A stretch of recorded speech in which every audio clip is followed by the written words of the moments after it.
Hello and welcome back to my BookTube channel. Today I want to recommend a non-fiction book, specifically a book on teaching, and this is going to be part of a larger series that I want to do about books on teaching and learning, and then also just other resources for teachers at the university level, and probably learners at the university level as well, because I hold both of those roles right now as a PhD candidate and as a course director and TA for first year theater. So today specifically I wanted to talk to you about a book called Small Teaching by James Lang. I listened to this as an audiobook, so I don't have the physical version of it today, but I really enjoyed it. It was very easy to understand even as an audiobook, and I did take notes a lot of the times as I was listening. Lang breaks up each section of this book into multiple smaller sections, including like the science behind the learning approach and applications for teachers and some other sections that I forget the specifics of right now. Each suggestion for teaching that he makes, though, is backed by science and is tested by himself or another teacher, and it can be completed in about 5 to 15 minutes of class time. So that's where it gets its name, Small Teaching. These are just tiny approaches.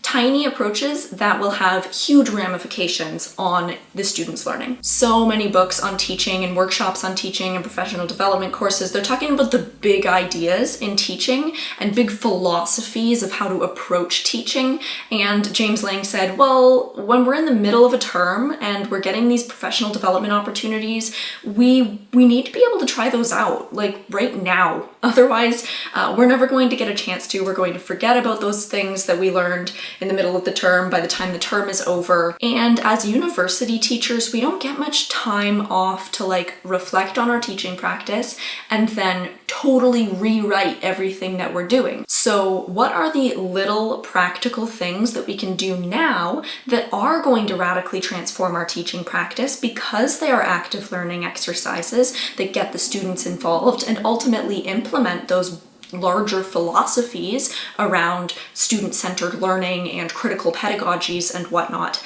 but in bite-sized chunks that we can start implementing literally tomorrow. For instance, I used one of the techniques from this book in my class the same week that I was listening to this book before I even finished reading. And I could feel absolutely confident in that approach, even though it had just entered my teaching vocabulary, because it was backed by this clear science of learning, and I can articulate that. Another thing I really appreciated about this book is that he mentions other books where he's getting this information from as he goes and other research articles. And then he has a sort of book recommendation section at the end where he recommends other sources that you should check out if you're interested in these topics. So why should you read this book? Well, Lang's book is a particularly good read because he connects the science of learning to actual practices that teachers can adopt. I've read a few other books about the science of learning or in relation to the science of learning, including How We Learn or Ultra Learning,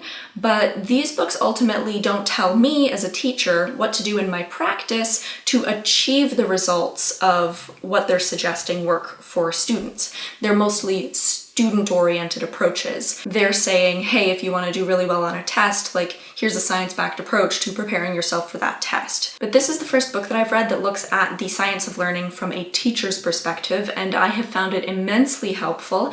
I've already incorporated at least 3 of Lang's ideas or activities into my lesson planning for the course that I'm teaching right now.